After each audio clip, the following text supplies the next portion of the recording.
Hello, and welcome back to Jungle Gym Reptiles, an educational and informative reptile YouTube channel.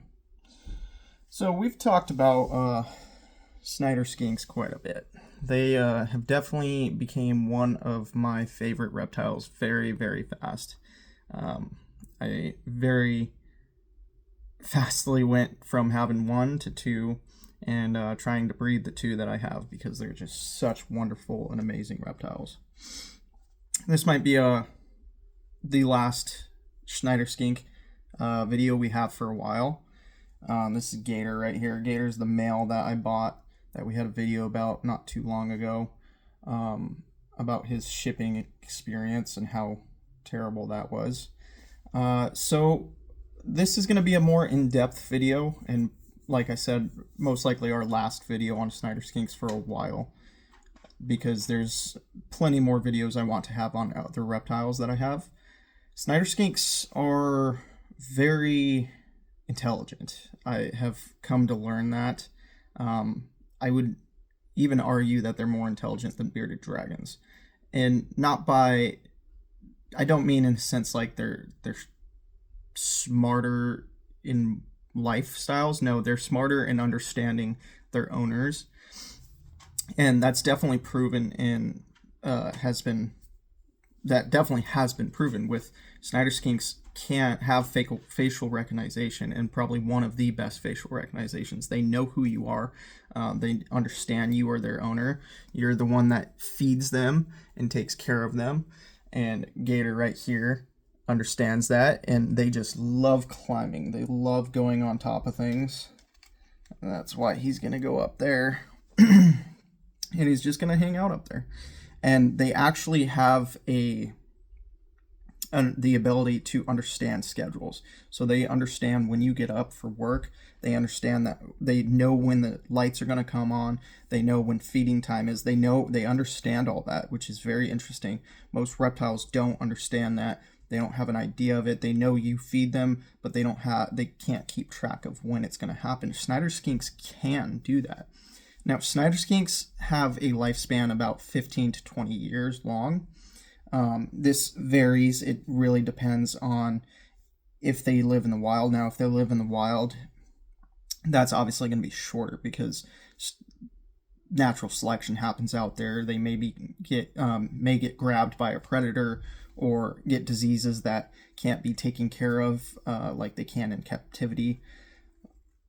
Where are you going, buddy? He can't figure out what he wants to do. But yeah, Gator right here is a male Schneider skink, and Gator was wild caught. If I had to guess, I'd probably say Gator is about a year to 2 years old. As you can see, he's a big boy. I mean, he's 18 inches long. Buddy. Now, the female I have, which her name is Ripple, she is about half his size. Actually, she's pretty close to his size, but she's not as thick as him. And males are going to always be thicker than the females.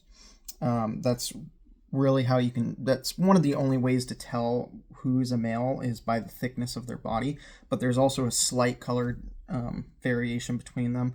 The males have a lot darker of these gray scales compared to the females. I would pull her out, but she's burrowed into the sand and doesn't really want to come out and play. Now, their diets are pretty simple. I mean, you can go to pretty much any local pet store and get crickets, and that's a majority of their diet is crickets with calcium. Now, there is specific calcium you want to get for Schneiders. Well, not Schneiders, for skinks. It's hard to come by, so right now I just use regular Repta calcium that you can get at your local pet store. For me, I mean, I don't know how other people do it, but I just open up the bag, I pour some in there, and I shake it up. He just wants to go all over the place right now. And I just shake it up, and I put them in there, and they go to town and eat. Now, their eating schedule, I have them eating about 40 crickets I just do it once a week. I take 40 crickets, I pour them in there, and I let them hunt and find them themselves. Buddy, you can go where you want, just don't go down my back. Where are you gonna go? He's going up. Now, Schneider skinks, just like other reptiles, they can eat, most other lizards. They can eat roaches like dubias, mealworms, but my Schneider skinks don't seem to be interested in either of those. They only like the crickets. I do want to diversitize their palates and get them into dubias and mealworms because it'd be healthy for them. But Schneider skinks can also eat dark greens such as collards and mustard greens. That's actually very good for them to give them those. You don't need to give them it as often as crickets, but you do want to give it to them once in a while. And they can have fruits. I don't quite know which fruits. I need to do a little bit more research because I don't give them fruits because it's very rare occasion that you should give them fruits. It's very sugary, and for most lizards, sugary isn't very good. Yeah, their diets are really easy. Majority crickets and calcium. You want to make sure to give them calcium so they can. You don't want your lizards to have calcium deficiency and have their bones become brittle and break.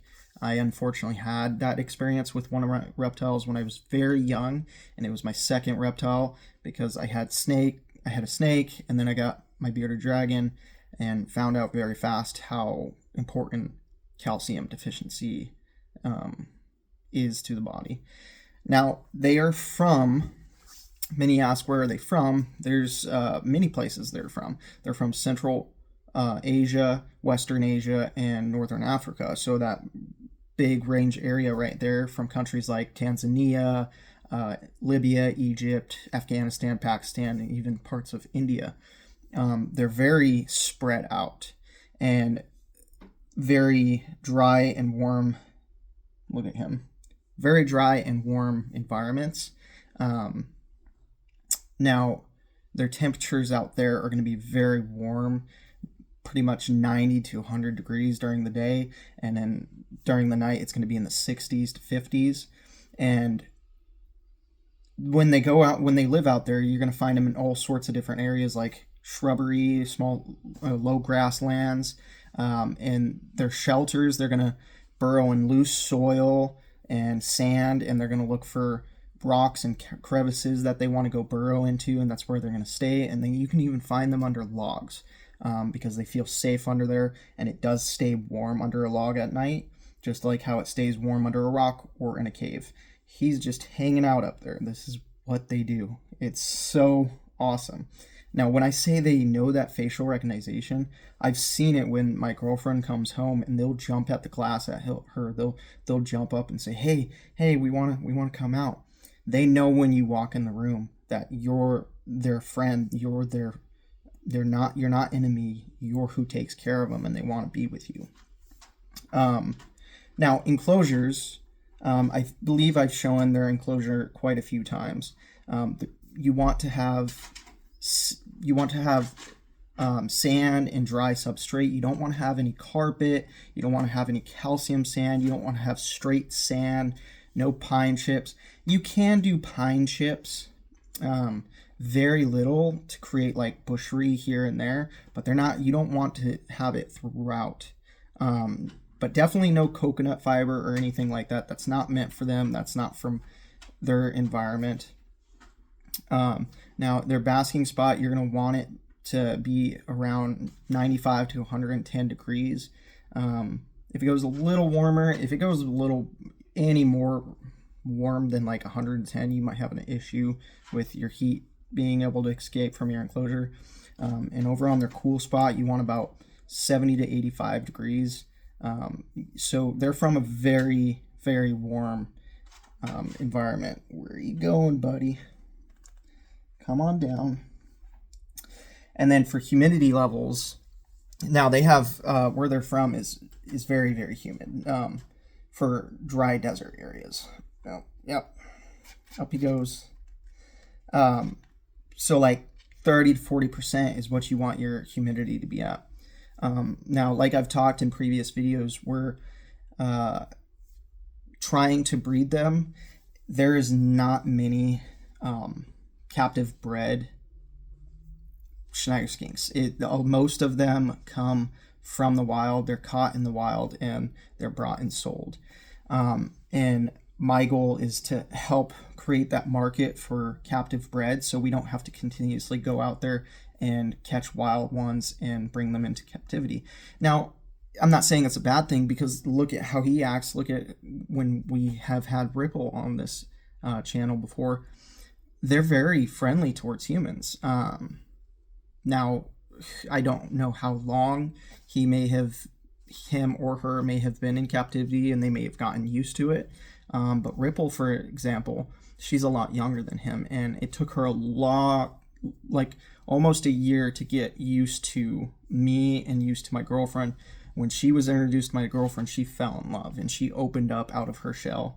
But anyways, so we'll take a quick look at their enclosure. I am building them a new enclosure currently, but all you need is some. Right now, what I have in there is I have some eco soil mixed with excavator sand, and they love that.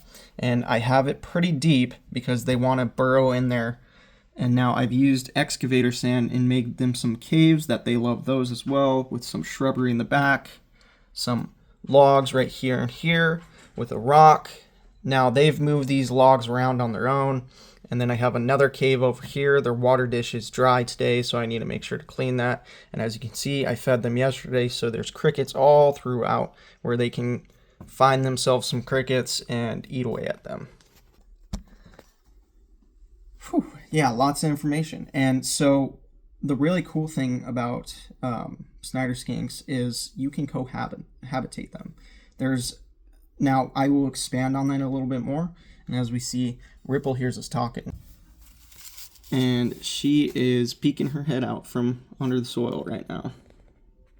But like I said, you can cohab them, but you want to make sure you don't cohab two males with each other, because even with cohabitation animals, you never want to put two males together, because males get very territorial and they don't like each other. Males in the wild will always stay away from each other. Now females, they'll sometimes hang out with each other. Now I've talked to some other Schneider skink owners, and they've said you can potentially keep two males or multiple males in an area, but we're talking like a very, very large enclosure. Schneider skinks are very social and communal animals. And I believe if I went out there and I researched these animals, you could see it in the wild, and you could see multiple males in one area, but they know they're not constrained to an enclosure like we have here today. Now, in an enclosure, you can have up to 4 females in one enclosure, but you need a very big enclosure. You can have 2 females, 3 females. Now, the females aren't going to fight. The females are going to get along fine as long as you have plenty of hides and plenty of food for them to share. Now, in my enclosure, I have Gator, our male, and Ripple, our female. And this enclosure it's big enough, but it could be bigger. So I'm going to be working on a bigger enclosure for them coming here soon. Now, through my research, potentially what you could do is you could have a male with up to 4 females in one enclosure. He will mate with every single one of those females, and they will produce. But you can't introduce a male because those females are his. And that's just the way it works in the wildland, out in the wild. Sorry about that. Someone's not happy. Someone's outside. But that's really it for Schneider skinks, and I hope everyone is having a great, happy holidays, and I wish you all a great and happy New Year. Thank you.